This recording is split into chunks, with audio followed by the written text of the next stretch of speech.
Bienvenidos y bienvenidas a una nueva clase virtual de historia. En este video voy a realizar un cierre explicativo sobre un tema tan central para las sociedades medievales como el feudalismo. Me refiero a la religión, su rol e importancia durante la época.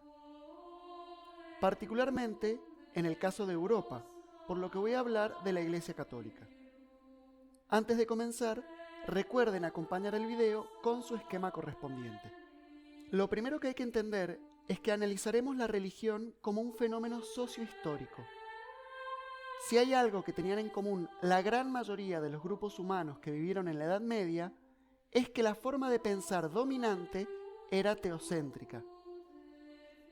Es decir, la religión era utilizada para interpretar todos los fenómenos de la realidad, desde los simples sucesos cotidianos hasta los hechos trascendentales que cambiaban todo para siempre. Y, a pesar de que nos enfocaremos en el cristianismo europeo, esto era así en todo el mundo. Desde las ciudades-estado mayas en América hasta el shogunato Kamakura de Japón, pasando por los extensos territorios de la civilización islámica o del imperio mongol. Muy distinto de la actualidad, donde la regla general es que la religión sea un asunto personal, limitado al área espiritual de cada individuo, mientras que el resto de las áreas se nutren de ideas que vienen de la ciencia, la política o la economía. Por el contrario, en la Edad Media la religión constituía un proyecto social totalizador, que abarcaba tanto la esfera privada como la pública de quienes integraran cualquier sociedad. De ahí que entender la religión medieval, sus ideas y prácticas, es intentar reconstruir el lente a través del cual las personas de aquella época vieron sus vidas, la sociedad y, en definitiva, la realidad toda. Desde ya, una sociedad en donde predomina el pensamiento teocéntrico va a asignarle un rol fundamental a las instituciones religiosas. Y la Europa medieval no fue la excepción. Allí, la Iglesia Católica se transformó en la organización más poderosa de toda la región.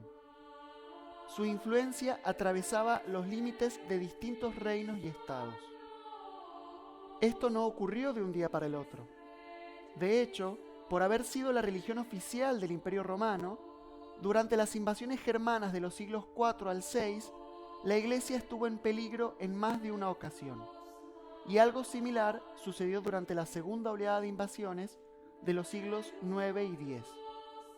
Sin embargo, a medida que esos invasores se asentaban y comenzaban a gobernar, buscaron aliarse con la Iglesia, llegando incluso a convertirse al cristianismo católico.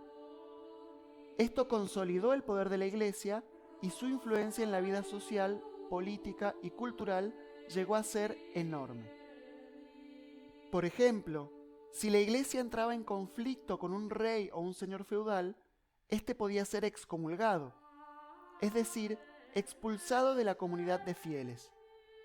Así, sus súbditos, siervos o vasallos quedaban libres de obedecerlo, y ese rey o señor feudal corría el riesgo de perder su poder, sus propiedades y hasta su vida.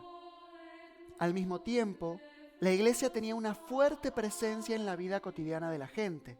Las misas, los sacramentos y las festividades religiosas cumplían un rol fundamental. Por medio de estas prácticas, el clero ordenaba el calendario agrícola, marcaba el paso del tiempo y organizaba los eventos transicionales de las personas, como el bautismo, el matrimonio o la muerte. Por todo esto, y por la firme creencia de que los sacerdotes tenían bajo su control el ingreso al paraíso, la nobleza medieval buscó su favor, sobre todo a través de la donación de feudos, lo que permitió a la Iglesia concentrar una gran cantidad de tierras. A su vez, eran en su mayoría nobles quienes integraban las filas del clero, particularmente en sus jerarquías más elevadas, obispos, abades, cardenales y papas. Era usual que las familias de la aristocracia destinaran a algunos de sus hijos menores al sacerdocio, razón por la cual, en general, la Iglesia medieval sostuvo y defendió el orden creado por el feudalismo, desarrollando, entre otras cosas, dos ideas fundamentales. Una de ellas fue la paz de Dios. De acuerdo a esta idea, la Iglesia garantizaría la paz que los reyes eran incapaces de lograr. ¿Cómo? Comprometiendo a los cristianos a no atacarse entre sí ni a los bienes de la Iglesia, so pena de excomunión.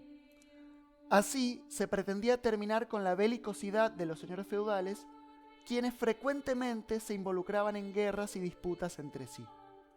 La otra idea fue la teoría de los tres órdenes.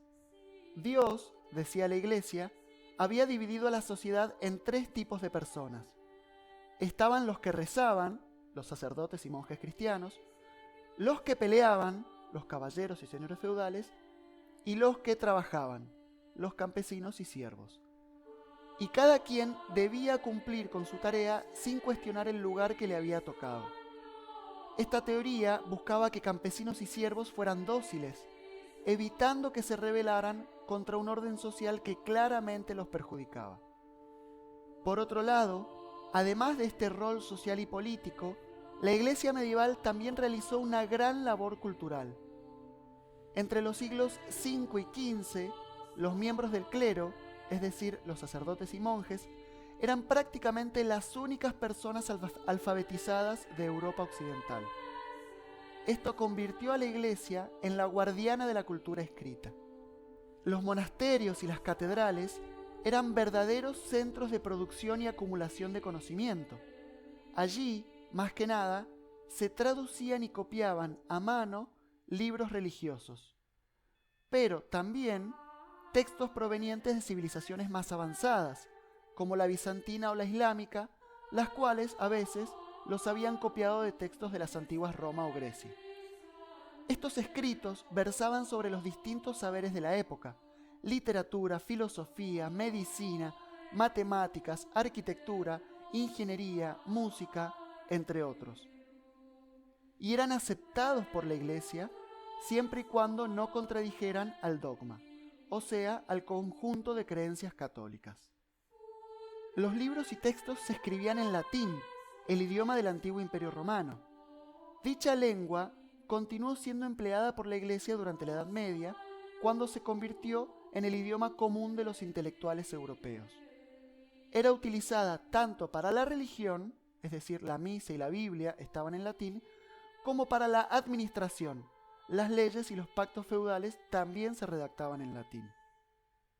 Para ir cerrando, me referiré a una última característica de la religión medieval en Europa occidental: la intolerancia. Esta se relacionaba con el pensamiento teocéntrico que mencioné al principio, aunque no se trataba necesariamente de una causa determinante.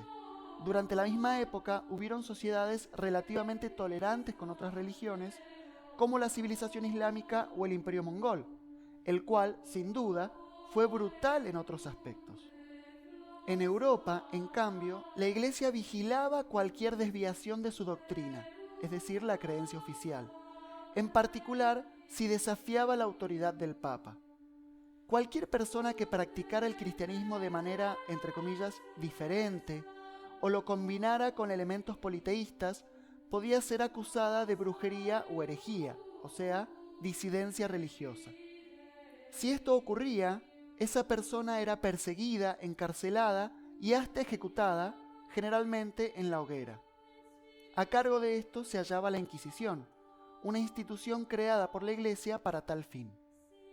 Una persecución similar sufrían ocasionalmente las comunidades judías que habitaban en los reinos cristianos.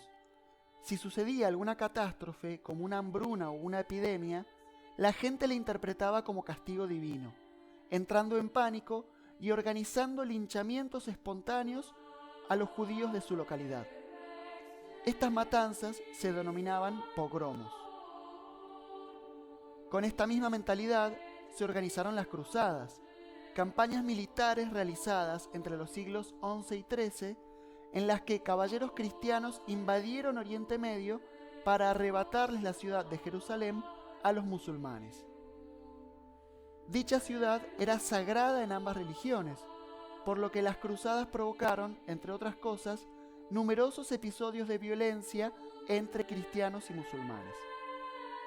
Con esto llegamos al final de este video. En el próximo, analizaremos cómo el mundo medieval europeo llegó a su fin, transformándose lentamente a partir del siglo XII, con el resurgimiento de las ciudades y la aparición de la burguesía, y luego colapsando súbitamente en el siglo XIV con una crisis generalizada que tuvo como protagonista a la peste negra. Hasta entonces, me despido.